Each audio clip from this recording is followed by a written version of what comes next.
Avec ta bidoche, ça devrait quand même... Ça devrait bien arrêter le vent.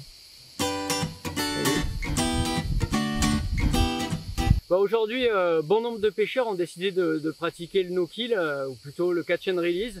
C'est-à-dire que on attrape les poissons pour notre plaisir, puis on les remet à l'eau dans les meilleures conditions possibles pour pouvoir les rattraper plus tard et qu'ils aient ainsi une bonne reproduction. Alors pour ça, moi j'utilise quelques outils indispensables. Première chose, c'est d'avoir une pince, toujours avec soi. On peut, là c'est une petite pince qui va être sympa pour tout ce qui est basse, perche, truite. J'en prendrai une plus grosse pour le brochet, voire une pince long bec aussi pour le brochet pour pouvoir les décrocher. Cette pince, elle va servir à ça, décrocher, couper, changer des hameçons et pour moi aussi écraser mes ardillons, puis c'est ce que je pratique depuis plus de 10 ans. Du coup, j'écrase mes ardillons parce que en temps de manipulation, on est beaucoup plus rapide à extraire un hameçon sans ardillon de la gueule d'un poisson plutôt que de galérer avec une pince, ce qui peut entraîner d'autres dommages en fait et avoir vraiment une conséquence sur la santé du poisson. Il faut savoir que perso, je trouve que j'ai 80% des poissons qui se décrochent dans l'épuisette en pêchant sans ardillon. Donc c'est vrai qu'au niveau du combat, tout ça, je vais être beaucoup plus rapide et je vais avoir besoin d'une épuisette pour pouvoir très vite mettre le poisson à l'intérieur. Cette épuisette, elle va me permettre de garder le poisson dans l'eau le temps que je puisse préparer par exemple mon appareil photo ou que je puisse me caler ou tout simplement regarder le poisson.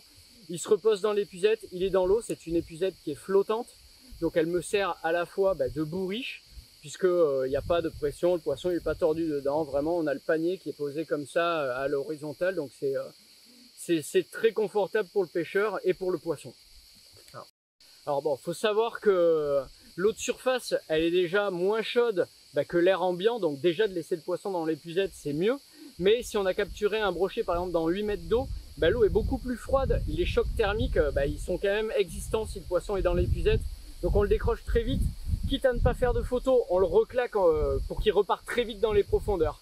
Autre élément à avoir, surtout quand on pêche à plusieurs en bateau, quand on pêche big bait le brochet, quand on pêche avec des ardillons ou des gros triples, une pince coupante, c'est évidemment hyper important. Ça va déjà nous sauver la vie si on se prend à leurre et qu'on se transperce le pantalon avec la jambe accrochée dessous. Si on est pris avec un hameçon, on va pouvoir venir couper la tige de l'hameçon, la hampe de l'hameçon. Et ça sert aussi pour le poisson.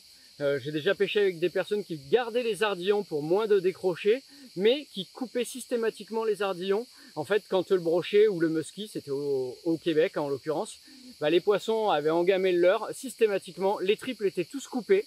Donc en fait, vu que l'ardillon il ressort, on coupe la pointe et puis les morceaux tombent et puis on n'a plus qu'à changer les triples, mais le poisson il repart nickel. Donc du coup, en fait, même pour une pêche du bord, avec 3 éléments, à mes yeux indispensables, on peut avoir quand même un no-kill relativement efficace et des poissons qui repartent en bonne santé dans l'eau.